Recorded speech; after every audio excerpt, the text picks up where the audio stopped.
नमस्कार श्रोते हो, रेडिओ जयंतच्या आनंदी कट्ट्यावर मी अनुराधा आपण सर्वांचं मनपूर्वक स्वागत करते. श्रोते हो, कधी कधी नातं निर्माण झालं की मैत्री होते, तर कधी आधीच मैत्रीचं नातं निर्माण होतं. मैत्री कशी हो, ती निखळ निर्व्याज असणं गरजेचं आहे आणि सगळ्यात महत्त्वाचं म्हणजे ती टिकवणं गरजेचं आहे. याच आशयाचा आहे आजचा आनंदी कट्टा. याविषयी विचार मांडला आहे ज्योती रानडे यांनी. आज त्यांचा विचार तुमच्यापर्यंत पोहोचवतेय या आनंदी कट्ट्याच्या माध्यमातून. मला त्या दोघी स्टारबक्स कॅफेमध्ये दिसल्या. कोणत्या विषयावर बोलत होत्या माहीत नाही, पण अत्यंत खुशीत गप्पा मारत बसल्या होत्या.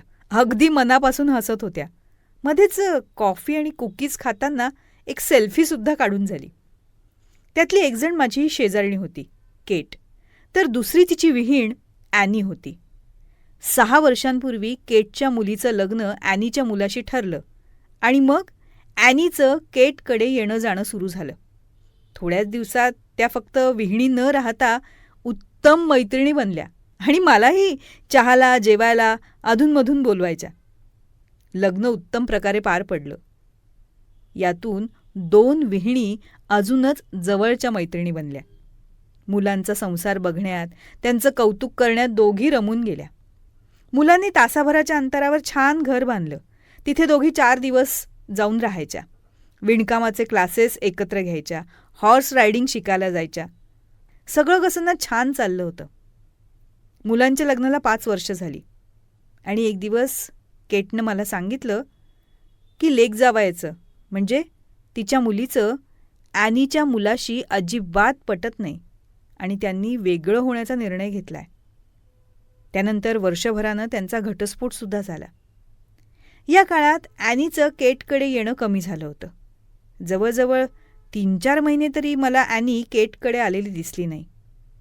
नातं तुटल्यामुळे दोघी एकमेकींपासून दुरावल्या असाव्यात असा निष्कर्ष मी काढला. पण आज अचानक दोघींना हसत खेळत कॅफेमध्ये बघून मी गोंधळून गेले. त्यांनी मला पाहिलं आणि माझा प्रश्नार्थक चेहराही ओळखला. केट मला म्हणाली, "ये ना, ये आमच्याबरोबर कॉफी प्यायला ये." मी कॉफी घेऊन त्यांच्या टेबलावर जाऊन बसले. केट म्हणाली, "आश्चर्य वाटतंय ना आम्हाला एवढं खुश बघून?" "अगं, गेलं वर्ष फार वाईट गेलं. त्रास झाला, झोप लागली नाही. पण एक चुकीची मारलेली गाठ सुटली, या पलीकडे काही घडलं नाही." आणि म्हणाली, 2 लोकांचं एकमेकांशी पटलं नाही म्हणून त्यांनी आयुष्यभर दुःखात राहण्यापेक्षा वेगळं व्हायचं ठरवलंय. पण त्यांचं पटलं नाही म्हणून आम्ही आमची मैत्री का तोडायची?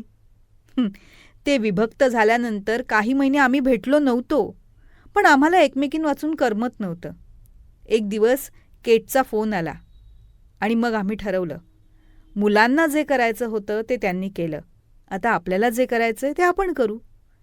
आपण आपलं मैत्रीचं नातं जपू, हसू, बोलू, कधी रडू आलं तर रडूसुद्धा.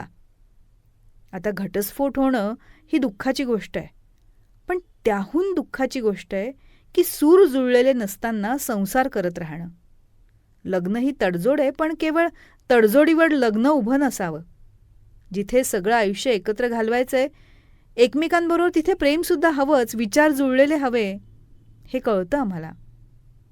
आता केट म्हणाली की मुलांना विचित्र वाटेल म्हणून आम्ही भेटायचं कमी केलं, पण मैत्रीचं नातं काही वेळा रक्ताच्या नात्याहून सुद्धा जवळ असतं. माझ्या आजारात मला ॲनीची केवढी मदत झाली होती. मागच्या वर्षी ॲनीची आई गेली तेव्हा मी तिला सांभाळलं होतं. मुलांना कदाचित आवडलं नसेल, पण आम्हाला तरी कुठे आवडलं त्यांनी लग्न मोडलेलं.